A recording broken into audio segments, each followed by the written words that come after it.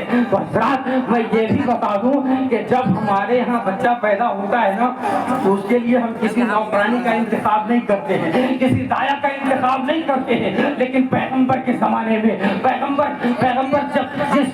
پیغمبر جب اس دنیا میں تشریف لائے اس وقت کا ماحول یہ تھا کہ ماں اپنے بچے کو پالنے کے لیے کسی دایا کے پاس دے دیا کرتی تھی۔ کس کے پاس؟ دایا کے پاس۔ وہ دایا بچے کو پالتی تھی اور پالنے کے بعد پھر وہ واپس کرتی۔ لیکن آج کا معاملہ تو ایسا نہیں، ہر ماں اپنے بچے کو خود پالتی ہے، اس کی خود پرورش کرتی ہے، اس کے والدین اس کے خاندان کے لوگ اس کی پرورش کرتے ہیں۔ لیکن عزیزان ملت اسلامیہ جب نبی اس دنیا میں تشریف لائے تو لانے کے بعد اس وقت کا ماحول یہ تھا کہ جب مکہ میں پیغمبر آخر الزمان کی جلوہ گری ہوئی اس وقت چاروں طرف سے دایا یقیناً اس شہر میں پہنچنے لگے۔ لیکن عزیزان ملت اسلامیہ پیغمبر کا معجزہ دیکھنا چاہتے ہیں۔ پیغمبر سر سے پاؤں تک یقیناً معجزہ ہی معجزہ ہے۔ تو پیغمبر آ رہے ہیں معجزہ لے کر آ رہے ہیں، پیغمبر آ رہے ہیں معجزہ بن کر آ رہے ہیں، پیغمبر آ رہے ہیں پوری دنیا کو سنوارنے آ رہے ہیں، پیغمبر آ رہے ہیں انسانیت کی دعوت دینے آ رہے ہیں، پیغمبر آ رہے ہیں آدمی کو آدمیت کے اسباق پڑھانے آ رہے ہیں، آدمیت کے لٹریچر دینے کے لیے آ رہے ہیں، آدمیت کے اسباق دینے آ رہے ہیں۔ اور جب آئے ہیں تو عزیزان ملت اسلامیہ شان یہ ہے، حال یہ ہے کہ جس دن میرے آقا کی جلوہ گری ہوئی اس دن پورے شہر میں یقیناً کوئی بچی نہیں بلکہ پورے شہر میں بچہ ہی بچہ پیدا ہوا، پورے شہر میں بچہ ہی بچہ پیدا ہوا، یعنی لڑکا ہی پیدا ہوا، کوئی لڑکی پیدا نہیں۔ اتنے پہ بس نہیں، جانتے ہیں اب دایا کا معاملہ یہ تھا کہ وہ بڑے بڑے گھر کے لوگوں کو چنتی تھی کہ اس گھر کے بچے کو لایا جائے جو کافی مالدار ہو، اس گھر کے بچے کو لایا جائے جہاں سے نذرانے زیادہ ملتے ہو، اس گھر سے بچے کو لایا جائے جہاں سے مال و اسباب زیادہ ملتے ہو، مال و دولت زیادہ ملتے ہو۔ عزیزان ملت اسلامیہ اپنے اپنے گھر سے دایا چلتی ہیں اور چلتی ہیں، بڑے بڑے گھروں کو چن لیتی ہیں، اور چننے کے بعد ہوا یہ کہ دائی حلیمہ ہے جو وہاں سے چلتی ہیں۔ معاملہ یہ ہے کہ سب سے بعد میں پہنچتی ہے۔ کیا ہوا؟ دائی حلیمہ ہے جو سب سے بعد میں پہنچتی ہے۔ معاملہ یہ ہے کہ اس شہر میں جتنے بڑے بڑے گھرانے کے بچے تھے سب کو ساری دایا نے لے لیا، گود لے لیا۔ اب آخر میں چونکہ ان کی سواری لاغر تھی، کمزور تھی، دائی حلیمہ سب سے آخر میں پہنچنے کے بعد جب معلوم کیا کہ آخر اب کون بچہ ہے، شہر میں کون سا بچہ بچا ہوا ہے، تو عزیزان ملت اسلامیہ لوگوں نے بتایا، جانتے ہو ایک عظیم شہزادہ ہے جسے آمنہ کا لال کہا کرتے ہیں، عبداللہ کا جگر گوشہ کہتے ہیں۔ عزیزان ملت اسلامیہ دائی حلیمہ ہے، وہاں پہنچتی ہیں، بڑے فخریہ انداز میں پہنچتی ہیں، کہا چلو دیکھتے ہیں، یقیناً اسی یتیم بچے کو دیکھ لیتے ہیں، چونکہ پیغمبر کے والد ان کے ولادت سے پہلے ہی انتقال فرما چکے تھے، تو یقیناً وہ یتیم ہے۔ دائی حلیمہ نے کہا چلو اس یتیم بچے ہی کو لے لیتے ہیں۔ عزیزان ملت اسلامیہ دائی حلیمہ نے پیغمبر آخر الزمان جناب محمد رسول اللہ علیہ التحیۃ و ثنا کو چنا، اور چننے کے بعد اپنے شہر کی طرف چل پڑے۔ جتنی دایا تھی پہلے ہی سارے بچے کو لے کر کے اپنے اپنے گھر کو نکل چکی ہیں. سب سے آخر میں کون بچی؟ دائی حلیمہ بچی. ایک یتیم بچے کو لے کر کے جا رہی ہیں. سوچا کہ یہاں ہمیں کچھ ملتا ہے یا نہیں, لیکن عزیزان ملت اسلامیہ, دائی حلیمہ کیا تم اپنی قسمت پہ ناز کر, یقیناً تمہیں کوئی اور شہزادہ نہیں بلکہ تم تو کائنات اعظم کے وہ عظیم شخص کو تم نے لیا ہے, کائنات کے عظیم شہسوار کو لیا ہے, کائنات کے عظیم شہزادے کو لیا ہے, کائنات کے جگر گوشہ کو لیا ہے, عبداللہ کے جگر گوشہ کو لیا ہے, کائنات کے نبی کو لیا ہے, کائنات کے رسول کو لیا ہے. عزیزان ملت اسلامیہ, دائی حلیمہ ہے, سب سے بعد میں چلی ہے. اب معاملہ یہ ہے کہ اس سے پہلے جب آئے تو دائی حلیمہ کی سواری لاغر تھی, کمزور تھی, بعد میں پہنچی. اب معاملہ یہ ہے کہ جتنی دایا ہے جو پہلے جا چکی تھی لیکن ابھی رستے میں ملی ہے, دائی حلیمہ ہے, بعد میں چلی ہے, سب سے پہلے پہنچتی نظر آ گئی. کیا ہوا؟ گھر پہ سب سے پہلے دائی حلیمہ پہنچی. اب دائی حلیمہ جب پہنچی تو دیکھا کہ اس وقت سے جس وقت پیغمبر کو لے کر گھر پہ آئی تھی اس وقت کے زمانے کو دیکھا, اس سے پہلے کے زمانے کو دیکھا, پیچھے کے اس کے زمانے کو دیکھ رہے ہیں, بعد کے زمانے کو دیکھ رہے ہیں, پیچھے کے زمانے کو دیکھ رہے ہیں, بعد کے زمانے کو دیکھ رہے ہیں, اور دیکھ کر یہ کہتی نظر آ رہی ہے واقعی میں حلیمہ تم اب تک کچھ اور تھی لیکن اب معاملہ کچھ اور ہے. عزیزان ملت اسلامیہ, سارے لوگ رش کرنے لگے, اے دائی حلیمہ آخر معاملہ کیا ہے؟ تم یہاں سے چلی تھی, تمہاری سواری لاغر تھی, تمہاری سواری کمزور تھی, لیکن اب معاملہ کیا ہے؟ دائی حلیمہ فخریہ انداز میں کہتی ہیں, اے لوگوں سنو سنو, تم نے جسے حقیر سمجھا تھا, تم نے جسے بیکار سمجھا تھا, تم نے جسے چھوڑ دیا تھا, یقیناً میں اس عظیم شہزادے کو, میں جگر گوشہ عبداللہ کو, آمنہ کے لال کو یقیناً جب سے لے کر کے آئی ہوں میرے گھر کا معاملہ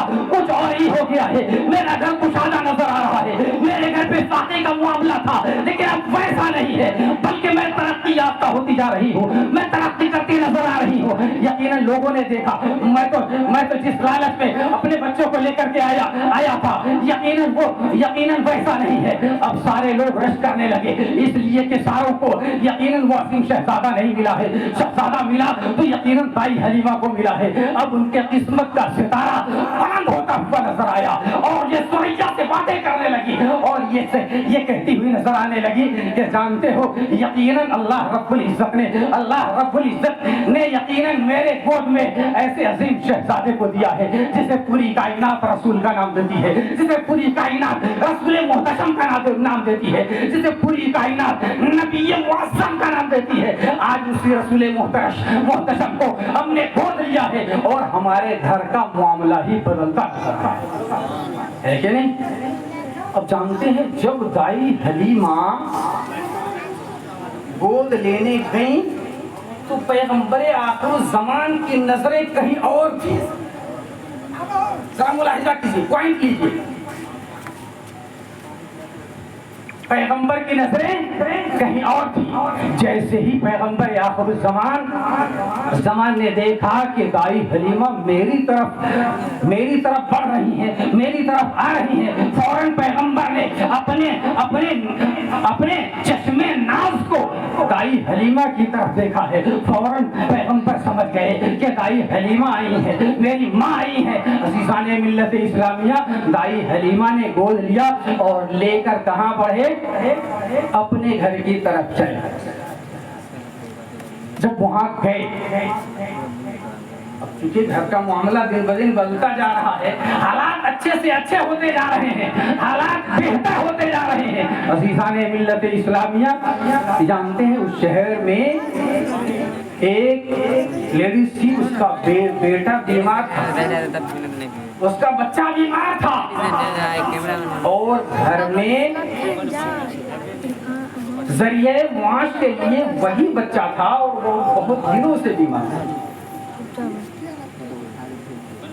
دوا پہ دوا کرا چکی ہے لیکن افاقہ نہیں مل رہا ہے، دوا کراتی جا رہی ہے، افاقہ نہیں ملا، لیکن عزیزان ملت اسلامیہ دائی حلیمہ کے پاس وہ لیڈی پہنچتی ہے اور پہنچنے کے بعد یہ کہتی ہوئی نظر آ رہی ہے میرا شہزادہ ہے جس کی وجہ سے میرا گھر چلا کرتا ہے، ذریعہ معاش وہی لاتا ہے، اور جس کی وجہ سے میرا گھر چلتا ہے، وہ بہت دنوں سے بیمار پڑ چکا ہے، اور بیمار کا حال یہ ہے کہ جسم میں ہڈی کے علاوہ گوشت نہیں بچا۔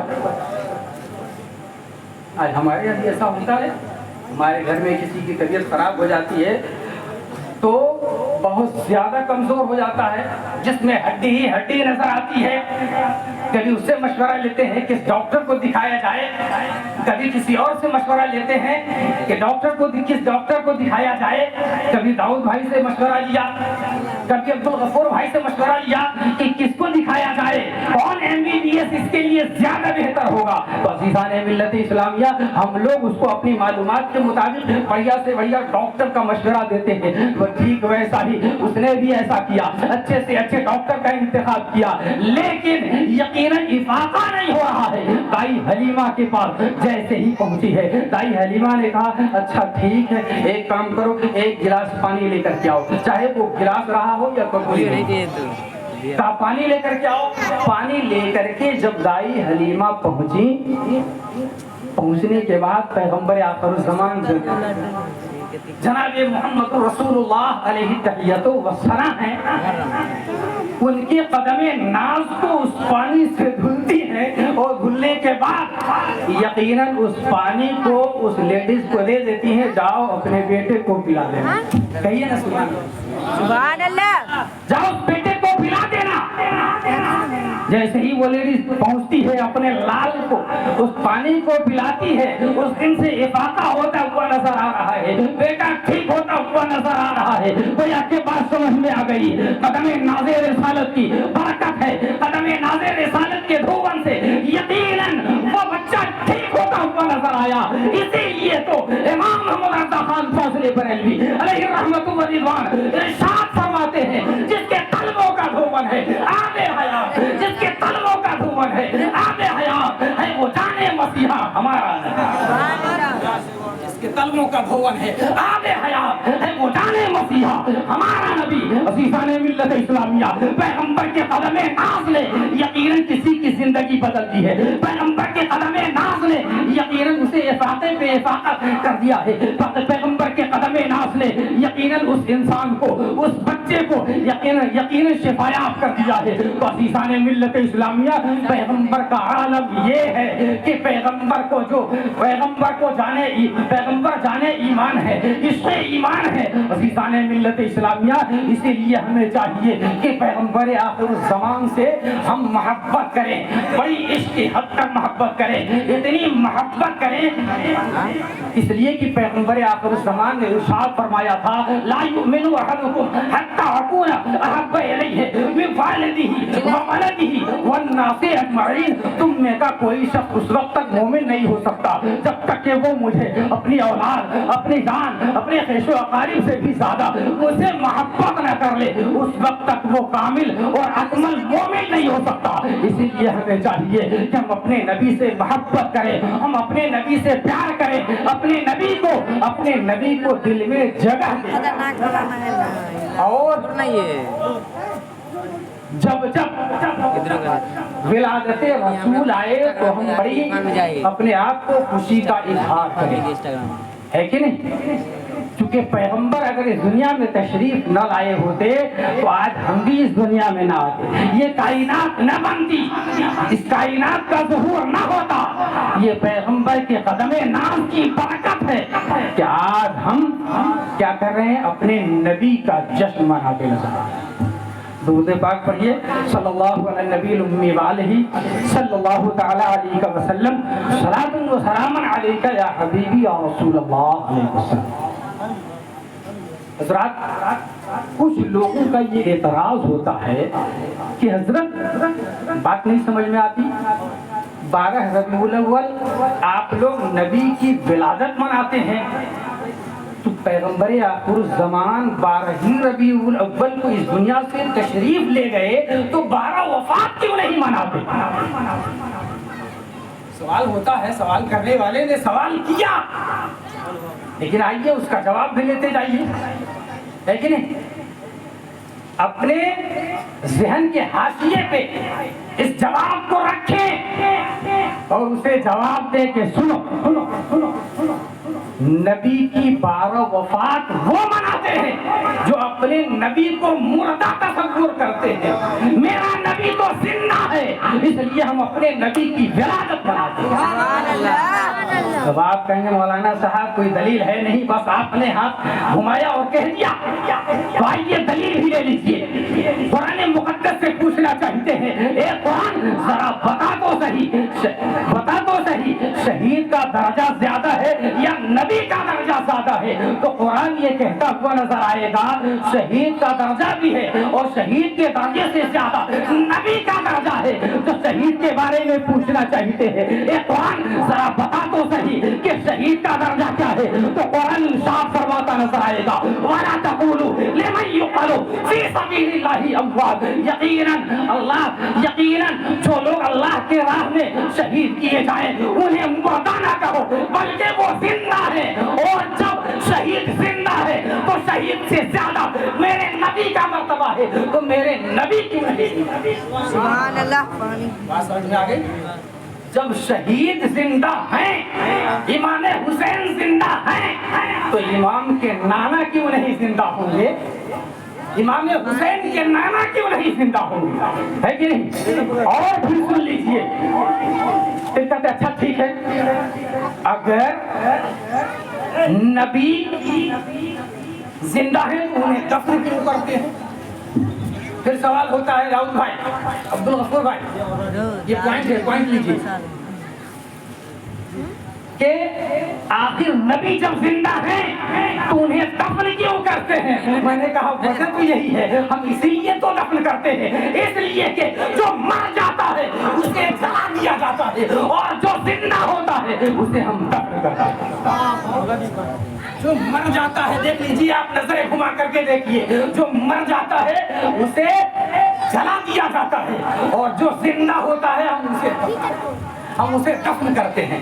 پھر آپ کا سوال ہوگا مولانا صاحب بات نہیں سمجھ میں آ رہی ہے، کہا میں سمجھانے کے لیے تیار ہوں۔ بولا وجہ کیا ہے، آخر بات کیا ہے؟ کیسے ہم مردہ تصور کرتے ہیں، کیسے زندہ تصور کرتے ہیں؟ تم مردہ اور زندہ سمجھ لو، تمہیں بات سمجھ میں آئے گی۔ اس لیے کہ ایک آن کے لیے موت ہے، اس لیے کہ جب تک وہ قبر کے حوالے نہیں ہوتے، جب تک وہ قبر کے حوالے نہیں ہوتے تب تک کہ ہم انہیں مردہ تصور کرتے ہیں، اور جیسے ہی ہم قبر کے حوالے کر کے ہم یہاں پہنچتے ہیں ویسے ہی نکیرین پہنچتے ہیں، اور پہنچنے کے بعد جیسے ہی نکیرین پہنچتے ہیں اور ان سے سوال و جواب ہوتا ہے، یقیناً زندہ کیا جاتا ہے۔ پیغمبر آخر الزمان یقیناً وہاں جلوہ افروز ہوتے ہیں۔ تو عزیزان ملت اسلامیہ بات سمجھ میں آ گئی، جب نبی کے پہنچنے پر ان کے امتی اپنی قبر میں زندہ ہوتے ہیں اور زندہ رہتے ہیں تو خود نبی کیوں نہیں؟ پانی نہیں لانے یار، اگر زندہ نہیں ہو تو پھر سوال کیسے ہوگا؟ اگر مردہ ہو تو سوال ہو پائے گا؟ بولیے نا ذرا جلدی بولیے۔ نہیں اگروان کے لوگ بتا سکتے ہیں؟ نہیں۔ آپ کا جواب یہی ہوگا کہ نہیں، واقعی میں زندہ ہے، تو جو زندہ ہے اس لیے انہیں ہم دفن کرتے ہیں اور جو مر جاتا ہے اسے ہم تو کسے جلایا جاتا ہے سمجھتے رہیے، بتانا ضروری نہیں ہے نا، بات سمجھ جائیں، ہے کہ نہیں؟ تو حضرات گویا کہ میرے نبی اپنی قبر انور میں زندہ ہیں، ہے کہ نہیں؟ اور صرف زندہ ہی نہیں بلکہ انہیں رزق بھی دیا جاتا ہے۔ ان اللہ حرم علی الارض ان تاکل اجساد الانبیاء فنبی اللہ حی یرزق، یہ میرے نبی کا فرمان ہے، میرے نبی کا فرمان ہے۔ لیکن کچھ لوگ کہتے ہیں نبی مر کر مٹی میں مل گئے۔ اگر نبی مر کر مٹی میں مل گئے ہوتے تو میرے نبی، یقیناً یہ مشکات شریف کی حدیث ہے، یہ مشکات شریف کی حدیث ہے ان اللہ حرم علی الارض ان تاکل اجساد الانبیاء فنبی اللہ حی یرزق. یقیناً اللہ کے نبی کے جسم کو یہ مٹی نہیں کھا سکتی, مٹی کو کھانا حرام ہے. اور یقیناً اللہ کے نبی اپنی قبروں میں زندہ ہیں اور انہیں رزق دیا جاتا ہے. تو رزق مردے کو نہیں دیا جاتا بلکہ زندے کو دیا جاتا ہے. نبی خود فرماتے ہیں. اب اگر ہم کہتے ہیں تو جان لیجئے کہ ہم گستاخ نبی تو ہو سکتے ہیں, گستاخ رسول تو ہو سکتے ہیں, عاشق رسول نہیں ہو سکتے, نبی کے چاہنے والے نہیں ہو سکتے. اس لیے حضرات ہمیں چاہیے کہ ہم اپنے نبی سے محبت کریں, ہم اپنے نبی سے پیار کریں. اپنے نبی سے محبت کریں گے, محبت ہی ایمان ہے, پیار ہی ایمان ہے. اور سب کچھ کریں اگر نبی کے خلاف ایک ذرہ برابر رائی کے دانے کے برابر بھی اگر کوئی گستاخی کرتا ہے اسے اس کے منہ کو بند کر دو. اس لیے کہ منہ بند کرنے کے لیے بھی میرے آقا نے ارشاد فرمایا من رأى منكم منکرا فلیغیرہ بیدہ ان لم یستطع فبلسانہ ان لم یستطع فبقلبہ وذلک ضعف الایمان. اگر کوئی ایسا کرتا ہے, غلط کرتا ہے, تو نبی کو اگر برا بھلا کہتا ہے تو وہ بھی غلط ہے. تو غلط ہے تو اس کو اپنی زبان سے روک دو. اگر زبان سے نہیں روک سکتے تو اپنے ہاتھ سے روک دو. اپنے ہاتھ سے بھی نہیں روک سکتے, اتنی سخت نہیں ہے تو یقیناً اپنے دل میں برا جانو. اور اگر ایسا بھی نہیں کر سکتے تو یقیناً یہ ایمان کمزور ہے. پیغمبر آخر الزمان سے ہمیں چاہیے کہ ہم محبت کریں اور اپنے نبی کی یاد ہمیشہ تازہ کرتے رہیں. درود پاک پڑھیے صلی اللہ علیہ نبی الامی والہ صلی اللہ تعالی علیہ وسلم صلاۃ و سلام علیک یا حبیبی یا رسول اللہ علیہ السلام. تو قرآن مقدس کا ارشاد گرامی ہے قد جاءکم من اللہ نور و کتاب مبین. تحقیق کہ تمہارے پاس آ گیا ایک نور اور روشن کتاب. اچھا حضرات ایک نقطہ اور لے لیجیے پھر میری تقریر ختم ہو جائے گا. اگر ہمارے پاس روشنی ہو اور روشنی سے فائدہ اٹھانے کے لیے اگر کوئی کتاب نہ ہو تو بھی بات مکمل نہیں ہو پائے گی. اگر کتاب ہو روشنی نہ ہو تو بھی بات مکمل نہیں ہو پائے گی. تو اللہ رب العزت نے اپنے کلام بلیغ میں ارشاد فرما دیا قد جاءکم من اللہ نور. تحقیق کہ تمہارے پاس آ گیا ایک نور اور روشن کتاب. اب آؤ نور کو جلاؤ, روشنی لو اور قرآن مقدس کو اس روشنی میں پڑھتے جاؤ, اپنے دلوں کو جگمگاتے جاؤ. پیغمبر کی روشنی اپنے دلوں میں, پیغمبر کی روشنی اپنے دلوں میں معجزہ کرتے جاؤ. ہونا تو یہ چاہیے تھا کہ پیغمبر مکہ میں پیدا ہوئے, صرف مکہ والوں کو روشنی پہنچاتے, مکہ والوں کو روشنی پہنچاتے, مکہ والے کو فائدہ پہنچاتے. لیکن عزیزان ملت اسلامیہ اللہ رب العزت نے پیغمبر آخر الزمان کو اس دنیا میں بھیجا تو صرف مکہ کو روشن اور منور کرنے کے لیے نہیں بلکہ پوری کائنات کو روشن اور منور کرنے کے لیے بھیج دیا. ایک نبی چاہیے یقیناً پوری دنیا کو منور کیجیے. اور یقیناً اللہ رب العزت نے قرآن مقدس کو اپنے نبی پہ بھیجا اور بھیج کر کے یہ بتا دیا اے پیغمبر اس قرآن مقدس کو اپنی امتیوں میں پڑھ کے سناؤ, اپنی امتیوں کو بتا دو.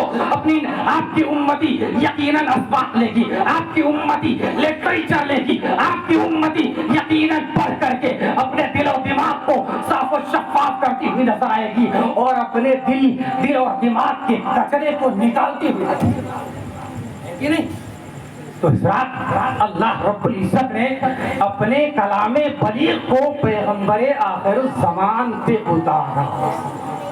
اور اتنے پہ بس نہیں، جب میرے نبی آئے نا، میرے نبی کے آنے سے پہلے جتنے نبی آئے سارے نبیوں نے میرے نبی کے آنے کی سارے انبیاء کرام نے میرے نبی کے آنے کی بشارت پہلے ہی دے دی۔ آج حال یہ ہوتا ہے کہ نہیں، جب کوئی بچہ ہمارے گھر آ جاتا ہے نا تب ہمیں پتا چلتا ہے کہ لڑکا ہے کہ لڑکی، اب نام کیا رکھنا ہے۔ لیکن عزیزان ملت اسلامیہ قربان جائیے پیغمبر آخر الزمان پہ کہ جو نبی آ رہے ہیں پیغمبر کی خوشخبری لا رہے ہیں، جو نبی آ رہے ہیں پیغمبر کے بعد پیغمبر کے بارے میں بتاتے ہوئے نظر آ رہے ہیں، وہ اس انداز کے ہوں گے، وہ اس انداز کے ہوں گے۔ جب آئیں گے یقیناً وہ لڑکیاں جو زندہ درگور ہو رہی تھی انہیں حق ملتا ہوا نظر آیا، وہ لڑکیاں وہ لوگ جنہیں حق نہیں مل رہا تھا پیغمبر دھرتی پہ آئے ہیں، حق ملتا ہوا نظر آیا۔ ساری طرف شادابی چھا گئی، سارے چہرے جو کملائے ہوئے تھے نا یقیناً گلاب کے پھول کی طرح کھلتے ہوئے نظر آئے، ایک پھول کی طرح کھلتے ہوئے نظر آئے۔ تو حضرات ہمیں اپنے نبی کی ہمیات کو ہمیشہ تازہ کرتے رہنی چاہیے، جس کو ذکر و اذکار کرتے رہنی چاہیے۔ حضرات میرے بعد بہت سارے شعراء باقی ہیں، میرے بعد بہت سارے علماء باقی ہیں، اور اس میں خصوصی خطاب حضرت علامہ مولانا مفتی نہال اختر صاحب نینا گھاٹ کی ہونے والی ہے، ان سے ان کا خطاب نایاب آپ سماعت کریں گے۔ اور بھائی شاعر اسلام حضرت حیدر رضا صاحب نینا گھاٹ بھی تشریف لا چکے ہیں، ان سے ان کی سریلی آواز آپ سماعت کریں گے۔ وآخر دعوانا الحمدللہ رب العالمین، استغفر اللہ ربی من کل ذنب واتوب الیہ۔ السلام علیکم۔